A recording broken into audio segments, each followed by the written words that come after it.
right, welcome back. It is now time for the State of the Nation, a discussion surrounding newspapers. And like I mentioned earlier, we are joined by very own Ojwang Mariam and Bluesmil Hassan. Gentlemen, please introduce. Najua, but please introduce yourselves. Asante sana. I'm still Ojwang, mtoto wa Mariam, Senior Warrant Officer 1 au Lieutenant Kanali. At the community level, they still call me Mkenya, Akenya nae, lakini Ukenya wake usiukenye. Because I'm a communications expert, community leader, peace and sustainability advocate. I'm so proud to be here to debate today with the people from the government. And nasikia wakihepa sana nasema, we are just in power. We are not following ODM Youth League. Yeah, of course. My name is Bluesmil Hassan, and I'm really privileged because it's usually a privilege to be on this show. And I am not in the government. I am in power. And I support, because my party leader, Amason Jeffa Kingi, is in the Kenya Kwanza administration. So, by virtue of being a power member, I am part of the Kenya Kwanza administration. I am not part the of Senate. the UDA. And I'm not a senator. Quite an interesting way to begin. Umesema nyinyi ni watu wa giving your brains to the government. All right. So this morning, tuna homa fulani inaendelea currently in the country, and this homa ni homa ya impeachment. And that is what is given prominence on the Daily Nation. Kuna imetoka Isiolo, ikateremka ikafika Kericho, sasa imerudi iko Nairobi. And we have Sakaja. Ladies call him Omidimpos. The dimple is fading. Ama naona zangu, you know. The dimples is fading. Ameka ulimi. All right, so Sakaja there is a game of numbers apparently. So there is a total of 123 members of county assembly. The number required to introduce impeachment motion is 41, but apparently 87 have signed, which surpasses the 2/3 majority, which is 82. So more than 2/3 they've already given their signatures for that motion to be presented in parliament. And right now Sakaja has been calling on Raila Odinga, ambia baba nisaidie. And the irony of this is that Sakaja is elected under UDA, and right now he's looking for baba to support him ndio asikuwe impeached. But then is it because there are several theories here. So is it because of the broad-based movement and baba influence, or is it because of the majority of members of county assemblies in Nairobi being from ODM? That is why he's seeking his help. And if that is the case, are the members of county assembly really doing what they're supposed to be doing? Because they're supposed to be doing oversight, legislation, and what is the third one? Oversight, legislation, and representation. So at the moment, in as far as this is part of their mandate, holding their leaders accountable. But if I look at it, if they are to take action, and then Raila is talked to, and then that thing is dropped, then what does it mean on their role of oversight? Is it that this is just a business that they present it, they are bought, they are given money, and then all that is dropped? What happens to the grievances that they are complaining?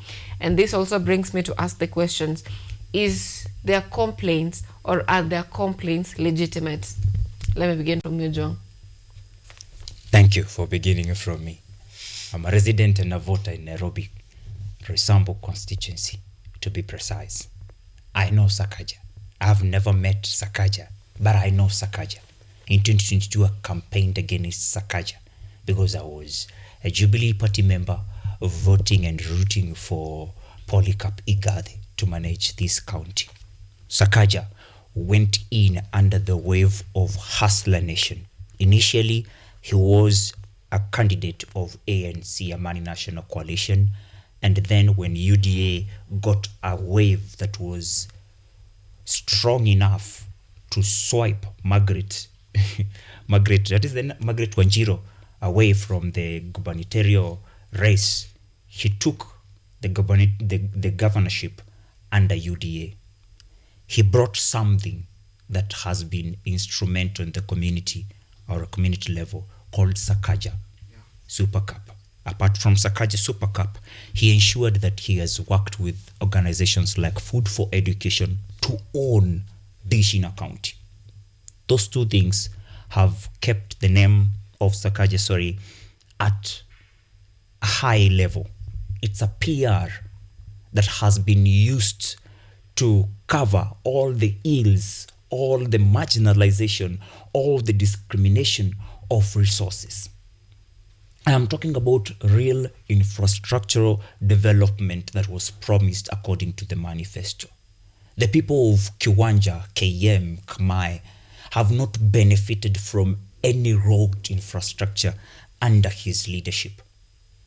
The MCA of that place, if his role is only representation, legislation, and oversight, he was supposed to use his oversight role to make sure that Sakaja delivers, to ensure that watu wa KM Kiwanja wako na barabara, watu wa Roysambu ward who are being led by independent MCA Sospita, who is leading this group of MCAs to impeach this governor, had to go on 3-day protest for them to get Lumumba Drive. Just recapitulated, Sakaja has been using this form of intimidation on his MCAs, that if you go against me, you will not get resources. If you go against me, you'll not get your WDF, World Development Fund, which in Nairobi County translates to 23 million per each ward. If Kahawa West ward gets 23 million, with an approximate of 2.63 billion in financial year 2023 and 2024, and 2.9 billion in financial year 2024-2025, why is it that we still don't have roads? Sakaja is not supposed to be impeached today. He was supposed to be impeached a year earlier. But Sakaja has always had some kind of security in Baba. Guys, whether Baba has betrayed the country or not, Baba is still a force. First in the Luo Nation, second in the ghettos, third in people who love Harambee Stars and Arsenal, especially failures in Arsenal. They will always talk good of Baba because they have something they relate to. So Baba has power to protect this guy. Nairobi has the majority of MCAs from Azimio, not UDA or the ruling Kenya Kwanza. The majority are in Azimio. So after 2022, Sakaja had to see Baba for the blessings. And MCAs like Alai from Kileleshwa had to change tune and to look like they are supporting Sakaja. There have been allegations that are online on papers everywhere about how Sakaja has been funding Baba or Baba's foundation 200 million per month, and how that has been giving him protection. But right now, Sakaja is being accused of losing touch with the city's problems. That is so bad for someone like Baba, who is a voice from the ghetto, who is a voice of Luo Nation, who are also very big in terms of numbers in the Nairobi County. So when Sakaja goes to beg this same Baba to help him, it means he cannot be helped by MCAs. He cannot be helped by the communities who have been thriving under Sakaja Super Cup or Dishina County, because they are just a handful. Sakaja is very good in PR. He takes 1, 2, 3, 4, 5, gives them 500, they come and sing. Sakaja siku zombo. But Raila fights to rescue Sakaja. Raila has so many fights. But today, in all those fights, he's fighting for Sakaja. For how long?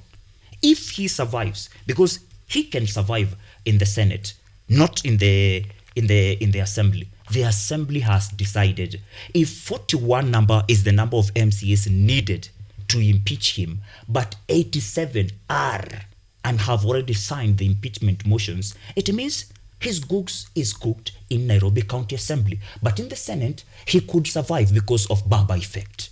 But how does the future look like? 2027, young men like Babu Owino, who have been with Baba always, will now be with the people as they have always been. Whether Baba says yes or no, it is still a fail for Sakaja. All right. Now, Blue Smile, is this a fight for resources, or is it really a fight against corruption?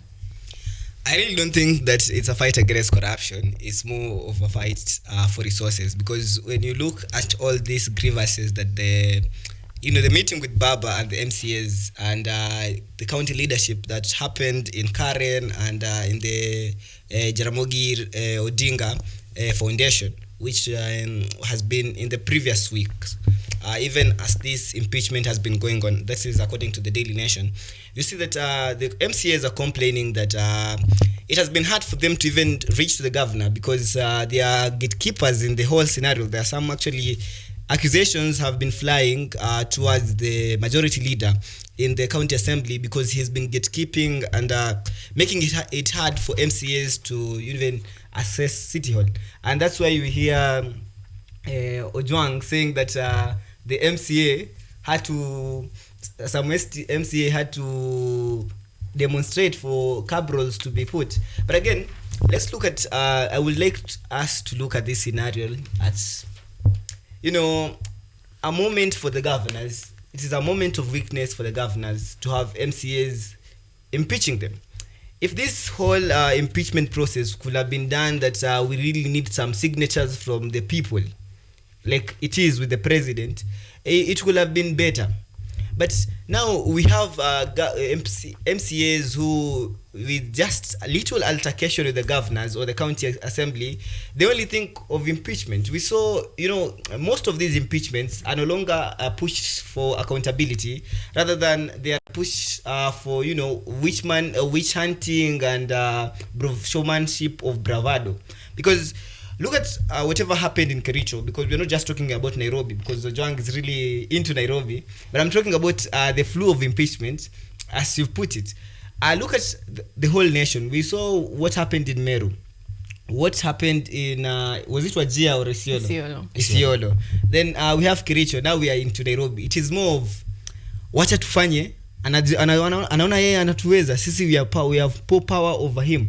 And whatever is happening, even with the media coverage of the Nairobi MCAs, they're trying to send a message to Sakaja, of whom he has been very silently clinging on Raila, as the Daily Nation has put it. But when it comes to politics, it is a quite different thing than when it comes to call for accountability. It is a different thing from call for good leadership, because you can be a very bad leader and very good at politics.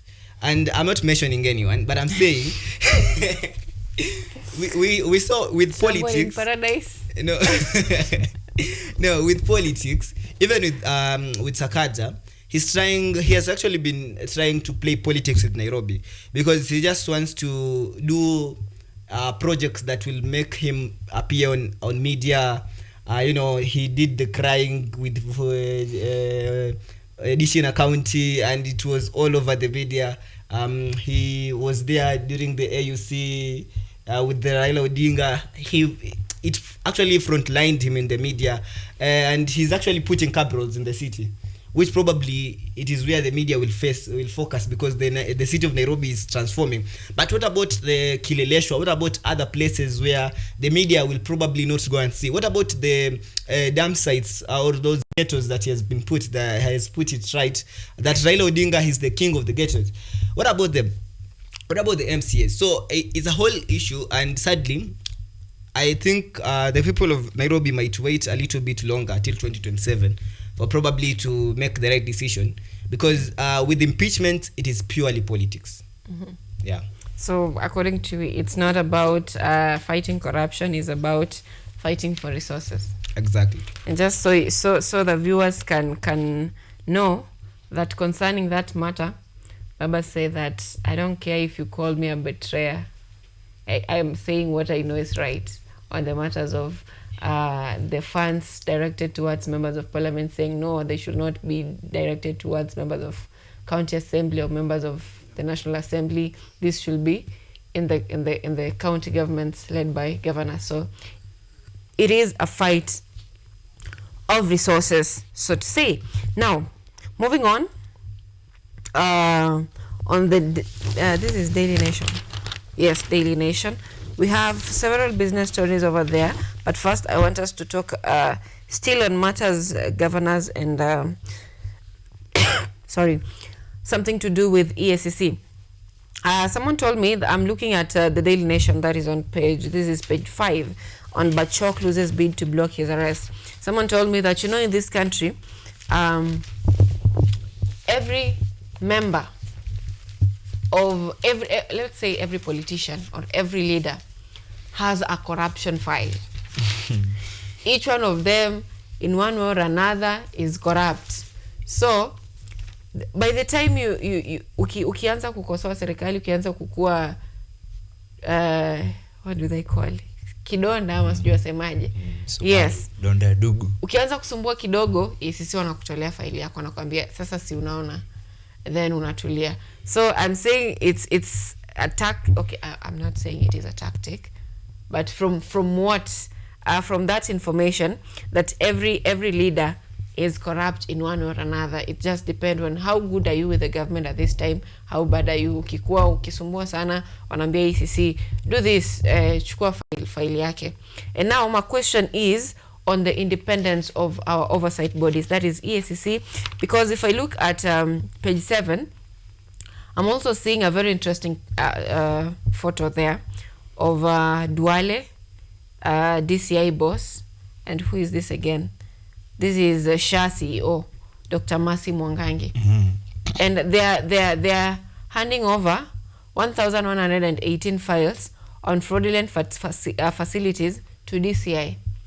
What is interesting to me is the smiles as they hand over the documents on the photo. All of them are actually smiling as they hand over. You remember when Baba was handing over documents, akipea Maraga, you see, unakumbuka hiyo sura? Hiyo ndo sura ya umekasirika, I'm being accused falsely. But these ones are smiling and they're presenting it to the DCI. So I'm talking of DCI and EACC questioning their independence in terms of oversight and conducting their investigations. What's your opinion? Well, first of all, it looks like DCI, EACC are not enough bodies to fight corruption in this country. That is why the current president has resorted to putting up another task force. Because we have a backing dog. We have a backing dog. We now need a biting dog. You see, we say in every news they give you, look at what they've not told you. So they're giving you a file of 1,118. 88. Yes. 1,188 cases of fraudulent hospitals, and they are smiling. Ask yourself, how many have they hidden? How many have they hidden in a country where we've just seen the other day a former CEO of Latnan, a hospital that has been siphoning cash from the same SHA, being a friend that is being protected by the same CS. Even if we keep saying yaliyopita si Duale, we have to ensure that we are taking charge of our own health. Well, that's intentional. Imagine, under these tough economic times, unakopa huyu thou, anakosa. But believe it or not, utapata za SHA. Because it's a must upate. As you are saying that you are safe, you have set up aside some medical fund in SHA for your time of need. You hear that 10 billion has been frozen in. These are claims that CS Duale is saying are coming from fraudulent hospitals. On top of that, he is still the CS when 104 billion yenye iliibiwa wakati wa Gatabaki, as they were putting up this social health authority system, bado zinaendelea kuibiwa. Inamaanisha in 5 years from now, wewe kama the only health insurance uko nayo ni hapo kwa SHA, you will die immediately umekuwa mgonjwa. Inamaanisha Kenyans will have to toil more so that they work for pesa za hosi pekee. Why? Juu SHA yako ukishaingia pale hivyo, unaambiwa na daktari Dr. Kamau or Dr. Wanjiko, Asha, yezi. But as you're doing that, pesa zinaendelea kuibiwa. Mimi bado ukola on sisi. Juu ni sisi. Wewe ukiibiwa sana unafanyagaje? Unaambia gamse umeniibia sana, wacha. We should boldly tell Duale, wacheni. Imichezo ya town tushajua, sisi si wale watu wa 80s na 90s. Sisi tuko na kikosi kimezaliwa 2 or 3 na kukuja. Kuna watu wanaringa walipata masomo kama millennials. Kuna wengine wamezaliwa ndani ya masomo. Utarudi aje ukuje uanze tu confused na numbers. There were times in this country when if you mentioned billion, ulikuwa unakaa genius. But these days billions zimeibiwa sana to a point tumekuwa condition hadi tunajua billion ni nini, time hatuna thao. We can do it. We tell them no. All right. Lusman, your opinion on the independence of oversight authorities? Before I get there, I would like to maybe rebut whatever Ojwanga said on matters SHA. You see, for a very long time, people have been selling narratives that SHA is a failure. And I think they're so good at it that they're actually forgetting that the government is actually, the Mwananchi in Mashinani and any other places is actually enjoying SHA. I think they should be regularly going to hospitals so that they can actually criticize them as they go with time. Because I was actually in Kilifi the other day, and I'll be returning back to Kilifi in the course of next week. And I happened to go to the Kilifi County General Hospital, which is a level 4 hospital. And let me tell you, for the people of Kilifi who did not know the luxury of having an NHIF, the people who are actually in Mashinani, I'm not talking about the millennials who actually maybe have enjoyed many good health covers, but for the people in Mashinani there, and a friend of mine there was had a friend who we are actually going to visit, and alikuwa ameenda kufanywa operation, alikuwa na growth kwa tumbo, and hiyo operation ilikuwa inafaa take almost 100,000, but with SHA alibidi alipe 6,000 kwa SHA alone, and I actually saw the receipt and actually did a small video on it. Sijabeba huku ndo nini, lakini ningejua nini ningebeba. And then I remembered the times that we've actually come with Ojwang here akisema SHA work, and I was like, yeah, you people do not know what SHA means to these people. Probably because we've used to other health insurances and probably we are paying less. So we see that this thing in Imbaya. But with us pulling resources at one pool, and many people are actually enjoying. So with saying that, I'm not justifying the billions of money that are being stolen from SHA. I'm not justifying. I'm just saying this initiative is a very good one. Propaganda is louder than but you know, I understand them. Now, on the billions that are stolen by SHA, I'm actually surprised because with this scandal, it is becoming back and forth between the governor, the media, the CS, Aden Duale, the media, and hospitals, politicians. Okay, whatever the president and Aduale are saying, that the SHA system is so good that it can actually detect billions being stolen. But in its goodness, billions have already been stolen. It has just detected that billions have been stolen, but the billions are already missing, yes? So, now they have gone to the DCI. It's a good initiative. And they're smiling, probably because they want to tell the media, or they want the world to see that the government is actually, the DCI is actually not just a barking dog, but is actually biting. But again, we had the St. Mary's Hospital, which the Chief Cabinet Secretary, Musalia Mudavadi, said that it received close to 8 million. And then the priest in charge said that it only received close to 1 million shillings. So who is telling us the truth? Who is telling us the lies? Again, this is a call for accountability, even for people who are supporting the government. We want accountability from the government on matters SHA. It is not something that we need to politic about. It is something that we need answers, because it is our money. It is Ojwang's money. We are being, no one here, even me, sadly, I'm being deducted SHA levies. Compulsory, it is mandatory. It is not like I am just out of my will that I'm contributing to SHA. It is a mandatory thing. So if it is mandatory, the way they are forcing it on us, even with other good insurance covers, you have to pay for SHA, then it is our civic responsibility, because it is our money, to ask where it is going and where it is getting lost. So here I think we should agree as a nation. This is like how we came with Harambee Stars. We should come as a nation the way we are coming. We need to answer accountability. So whoever was expecting me to maybe defend SHA on this, I cannot defend SHA on this, because it is our money. You are defending attacking, bro. I don't know if you are realizing that. No, I'm not defending or attacking. We are asking about the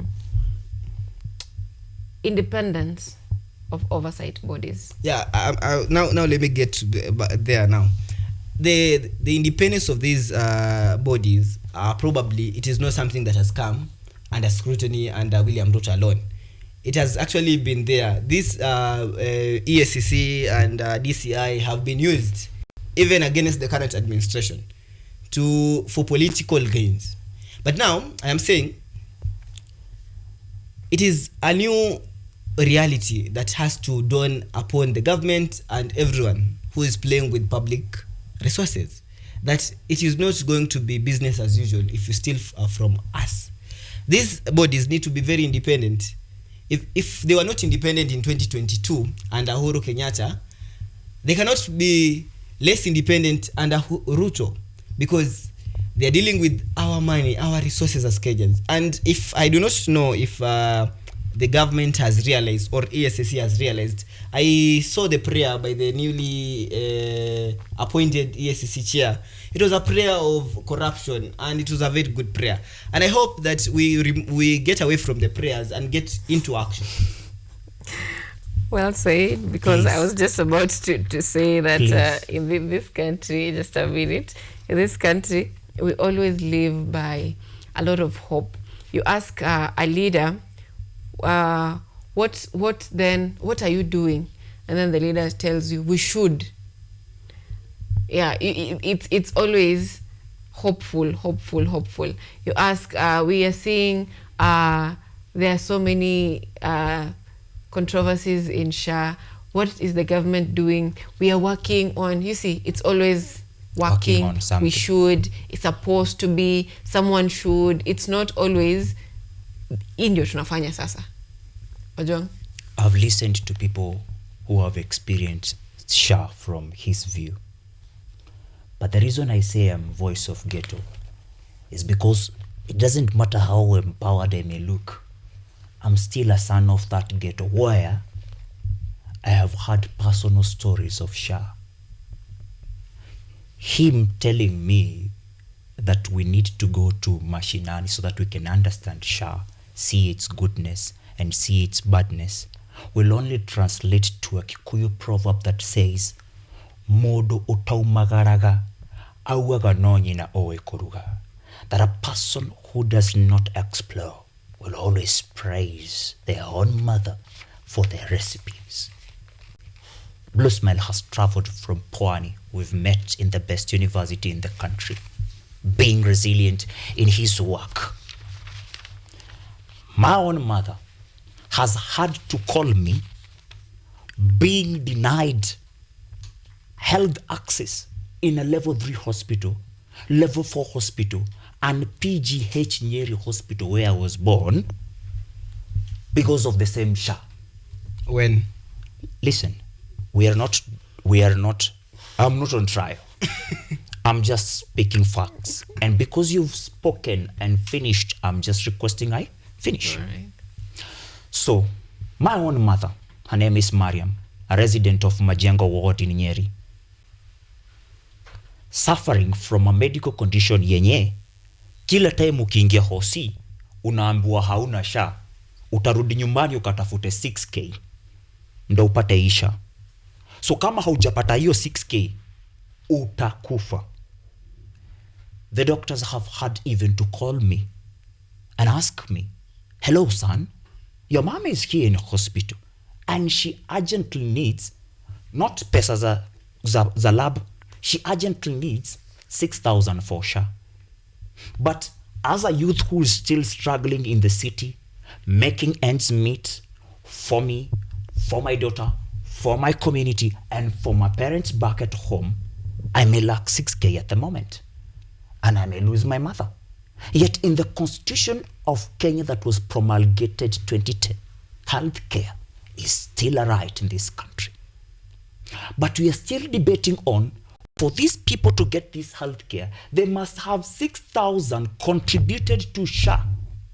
And then today we are reading in the Daily Nation that he is having that this 6,000 they are contributing is not going to the right hospitals like PGH Nyeri, like Kenyatta University Teaching and Referral Hospital, like KNH, but to fake hospitals like Ladnan.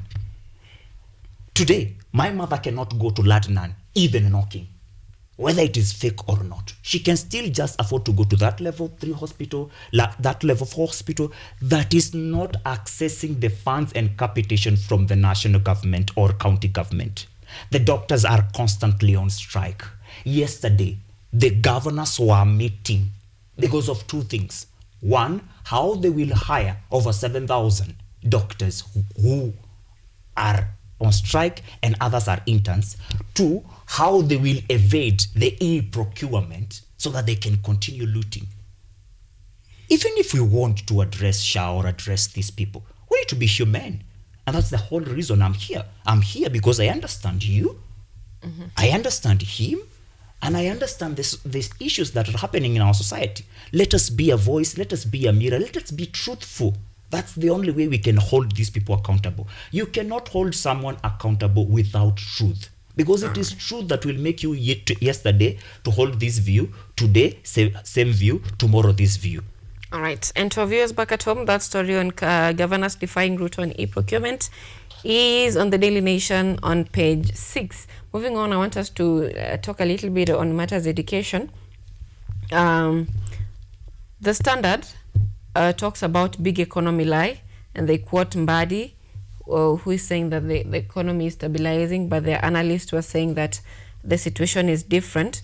Also, students, just tying it to matters education, students are apparently right now, students are being sent home as states with halls capitation. Last week, was it last week or the week before last week?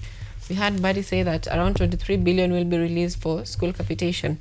Apparently, that money has not been released.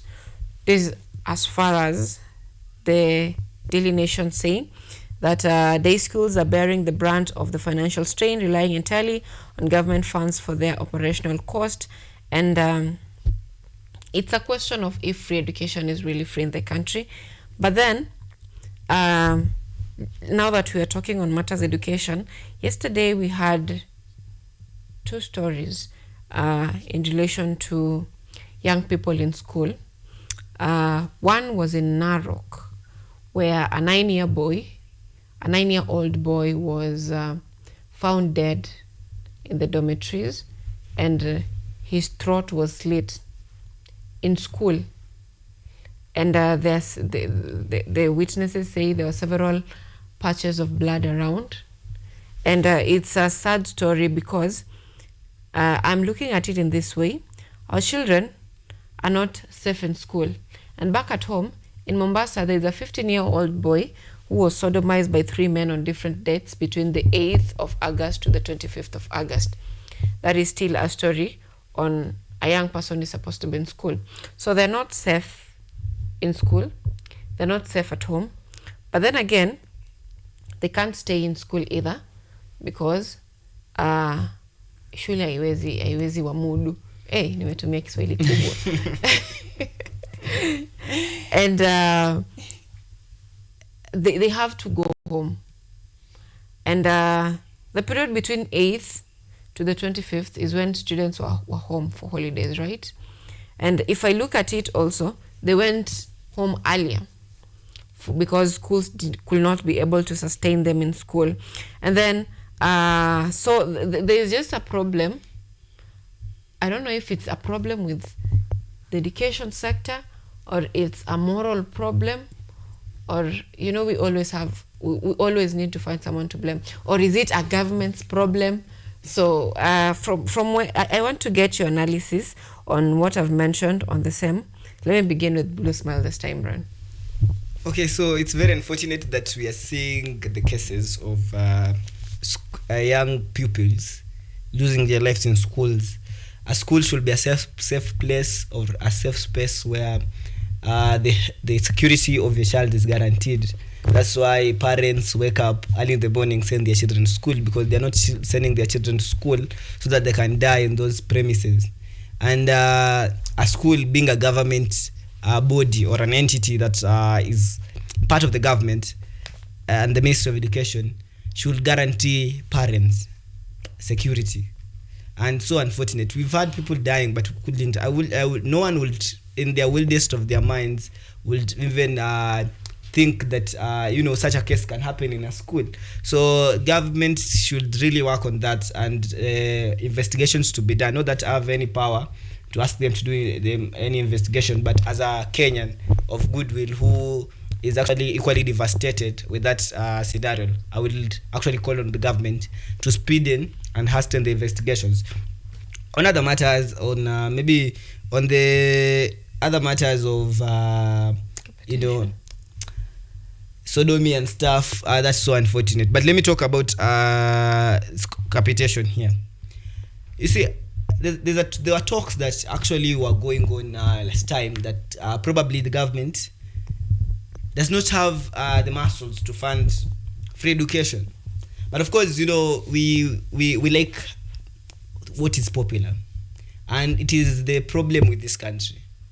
We like popular things. When we say that we will fund free education, or we are able to fund free education, it might look popular, because right now, even with politicians, had to say in the Mashinani that I'm from Mashinani, so I can actually brag and brag. I can actually speak about Mashinani and brag that I was there. So in Mashinani, the politics in Mashinani, there are politics of bursaries, there are politics of education, politics that vote for me because I will pay for your kids' school fees. So you see, sometimes I even think that these capitations, the delay in capitation, there are actually many hands that are trying to delay this capitation so that MPs and MCAs can get political mileage. But nevertheless, you see, with this politics of bursaries and politics of poverty, we are getting ourselves in such a situation that we have to live a lie. The president or whoever is in charge of the education system has to tell you a lie, and for you to believe a lie, so that you can actually maybe like them or not hate them much than you hate them right now. You see,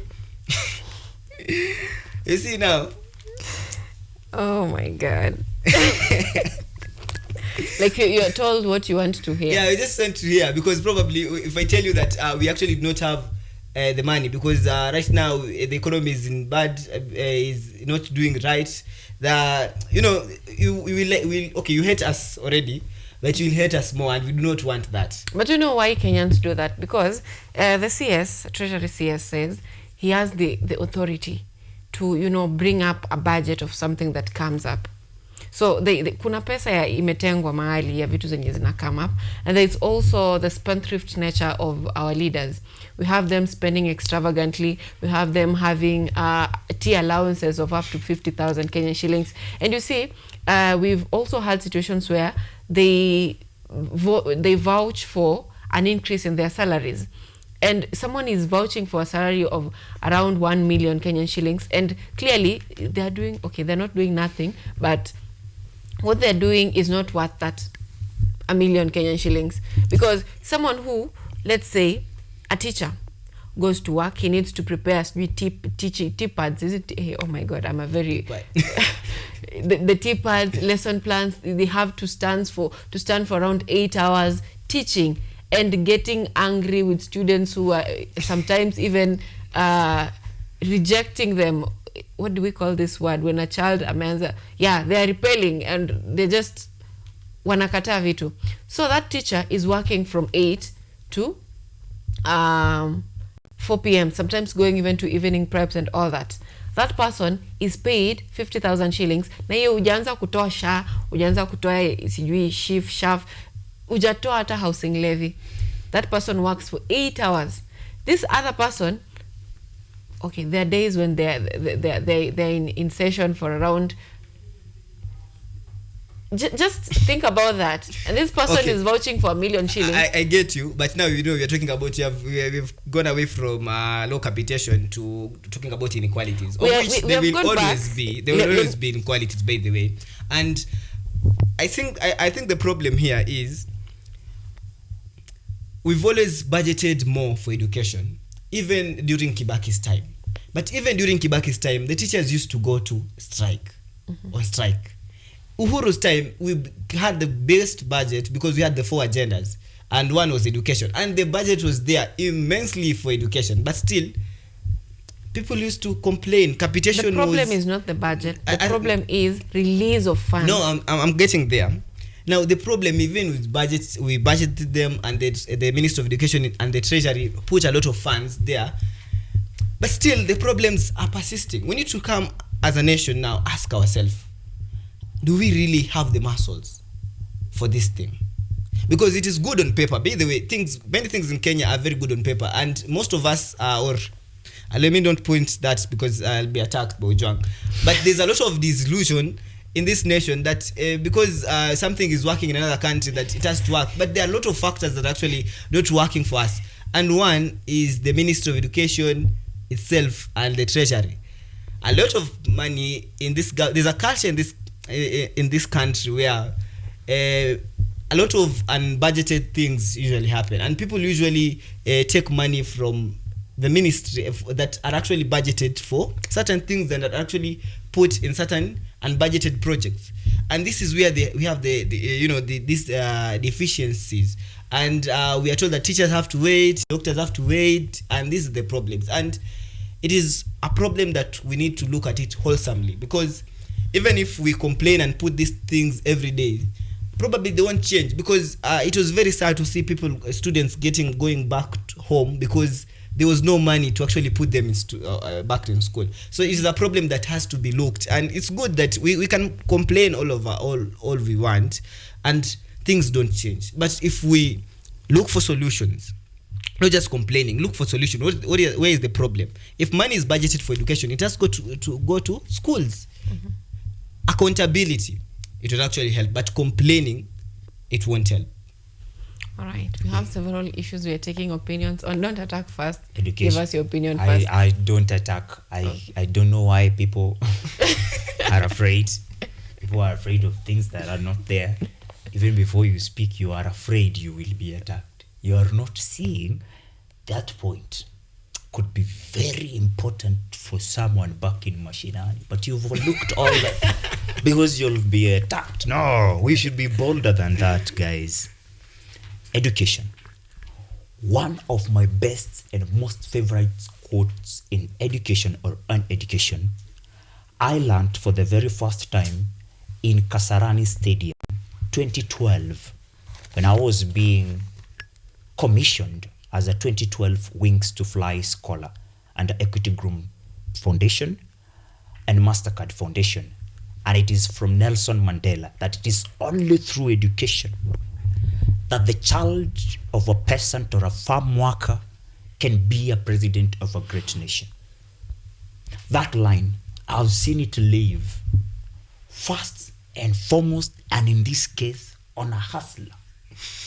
Someone who claims to have sold Z-maize. But ya kuchoma inaitwaje mahindi? Mahindi ya kuchoma. And roasted maize. Yes. And from there, graduated from grains to chicken. He becomes father of eggs. From there, he graduates from chicken to Weston, a hotel where you can get this byproduct. It is because of education. Where does this same guy learn politics? He is in UON. In UON, he is in NORET. I'm talking about President William Ruto. It's 1982. He's in NORET, North Rift Evangelistic Team. and he gets a girl from KU by the name Rachel. It is because of education. That is why at some point Babu Owino was so bitter with how education levels are deteriorating. Everything is deteriorating under someone who used education to get to where he is.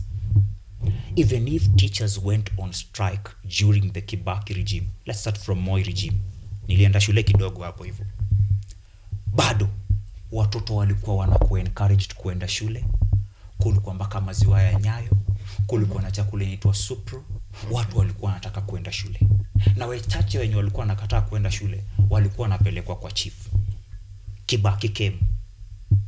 Hata kama bado walimu wanaendelea kugoma, he ensured that we have free primary education, gave power to chiefs. Chief alikuwa wanashika watu kwa vijiji. One of the reasons kwa nini nyanyangu alinirudisha kwa mamangu time alichoka na mimi, it was because chief alimwambia huyu mtoto lazima aende shule kila siku, na asipoenda shule ati yako mstuni amelala tutakushika. So education was that powerful. All these are in my moment of belief become. Bado tujamalizia kitabu chenyewe. But community ilikuwa inajua mtoto wangu asipoenda shule huyu atajam, si ndio? Just like the way siku hizi huwezi chapa mtoto wa wenyewe. Kitambo neighbor alikuwa na haki ya kuensure mimi nimeenda shule. Nikiwa hiyo shule hata nitandikwe na mtoto. Back then walimu hata hawakuaga na mashida mingi hizi za repelling. Juu mtoto alikuwa akipigwa viboko viwili, aende home akalie, "Hey teacher, unatoa nguo zingine 3" and you start recollecting. Kwani hao watu wanichukia aje wote? And you start changing your mind, changing your mindset. Na unabadilika. Today walimu wanagoma, hiyo ni constant. Or time ya Uhuru, we know things zenye zime happen concerning education, right? You guys are here on campus because of that regime, now that you are born in the regime of Kibaki. Time ya Ruto, walimu bado wanagoma. Time ya Ruto, saa hii tunaongea tunachambua magazeti. In the month of August, it's still the same month my mother was going all through these things. So si vitu za kitambo. The same month, before watoto wafunge, walifunga mapema kwa sababu hakuna pesa. Saa hizo wamefungua, wengine wanasema, "Hey, ni kama tunafunga hii shule, hatuna pesa." Lakini bado watu wanalipa pesa. Pesa zinaenda wapi? Kitu cha kwanza, moral question, indiscipline and lack of financial literacy. Pesa za education zitawacha kupelekwa kwa education, isemekane mahali governor anaimpichiwa, wabunge wakapewa 5 million. Okay. Na hao wabunge watumie huko chini waseme pesa zetu za basari Raila ndo amekatalia nazo in the name of NGCDF. Yet we had someone who said pesa ziende shule, masomo ya kuwe free. We can still do that saizi. Kenya is not a country of poor people if you have to have 6,000 for you to register SHA. If you have to have at least 50,000 for you to go to campus, Kenya is not a poor country. All right. Now, our time is really... Muda umeisha. Muda umeyoyoma. Umeyoyoma. So, allow me read a few comments here. We have someone saying, looking gorgeous, as usual, Sylvia. Thank you. Gorgeous. And also we have, let me be a girl for once. And also we have someone saying, the dimple is fading is crazy. I guess this is referring to Sakaja. Yeah. That was that. So that marks, we have you to tell the viewers bye, only bye. Bye. Yeah. Let me begin with the John. I am so happy today by the level of politics we are having. We may not have politicians with goodwill, but the fact that the politicians are setting standards and limits of you are not so powerful because you are a governor, you can be impeached, means the future is brighter and better for this country. Na mlangu ni kwa mijikenda wenzangu, tunatamasha la chenda chenda litakalofanyika tarehe 9 mwezi wa Kwale. Kwa hivyo tuje kwa wingi, tujitokeze, tusherekee umijikenda wetu sisi kama wapwani. Thank you. Now until next time, that is next week. It is goodbye from us.